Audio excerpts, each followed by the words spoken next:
High বন্ধুরা, আমি চলে এসেছি আরেকটা রিডিং নিয়ে আমার অমৃত সন্ধানী চ্যানেলে।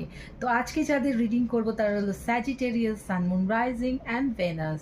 তো স্যাজিটেরিয়াস বন্ধুরা, আজকে স্পেশালি সিঙ্গেলসের জন্য রিডিং রয়েছে। তো তোমরা যারা সিঙ্গেল আছো তাদের লাভ লাইফে কি ব্লকেজ এই মাসে, অক্টোবর মাসে রয়েছে সেটাই চলো দেখে নিই। তো Sagittarius, sun, moon, rising and Venus, love লাইফের ব্লকেজ কি আছে দেখা যাক।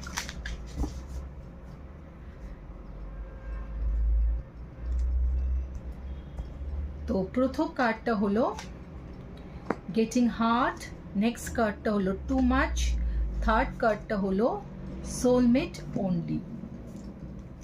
তো স্যাজিটেরিয়াস, আমি যেটা দেখতে পাচ্ছি অক্টোবর মাসের জন্য, যে তোমার মনের মধ্যে না একটা অদ্ভুত ভয় আছে যে তুমি কিছুতেই প্রেমের ব্যাপারে রিস্ক নিতে চাও না। তোমার মনে হয় তুমি যদি এগিয়ে গিয়ে কাউকে প্রপোজ করো বা তোমার মনের কথা কাউকে জানাও তাহলে সে তোমাকে রিজেক্ট করে দেবে।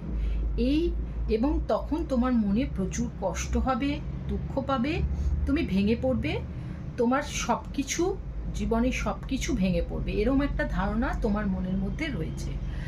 তো স্যাজিটেরিয়াস বন্ধুরা, তোমাকে এটা বুঝতে হবে যে ভালোবাসা মানেই রিস্ক। ভালোবাসা কেন, প্রত্যেকটা কাজেই আমাদের রিস্ক রয়েছে। রিস্ক ছাড়া কেউ কখনো কোনো কিছুতে সাকসেসফুল হতে পারে না, তাকে একটা লেভেলের অবধি রিস্ক নিতে হয়। আর ভালোবাসা তো এমন একটা জিনিস যেটা মন দেয়া নেয়া নিয়ে, তো সেখানে তো একটা রিস্ক থেকেই যাবে। কারণ একটা মানুষকে আমি আগে প্রথমেই তো বুঝে উঠতে পারবো না, কিছু সময় দিতে হবে এবং ততদিনে তার সঙ্গে আমার একটা অ্যাটাচমেন্ট হয়ে যাবে। অ্যাটাচমেন্ট হওয়ার পরেও হয়তো আমরা মনে করি যে না, এই মানুষটা আমাদের জন্য ঠিক নয় বা এই মানুষটা আমাদের জন্য ঠিক, তখন আমরা একটা ডিসিশনে আছি। তো সেই জন্য তখন তো একটা ততদিন তো একটা অ্যাটাচমেন্ট হয়ে যায় একটা মানুষের প্রতি। তো তখন যখন সে চলে যায় আমাদের ছেড়ে, তখন আমাদের কষ্ট তো অবশ্যই হয়। আমরাও যদি কাউকে এরম অবস্থায় ছেড়ে যাই তার কষ্ট হবে। তো এটা একটা নর্মাল ব্যাপার। কিন্তু তাই বলে কি আমরা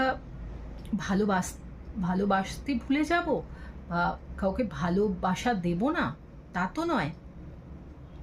তো সেই জন্য এই রিস্কটা আমাদের সবার জন্য থাকে, শুধু তোমার জন্য নয়। তোমাকে সেটা বুঝতে হবে এবং তোমাকে চান্স নিতে হবে।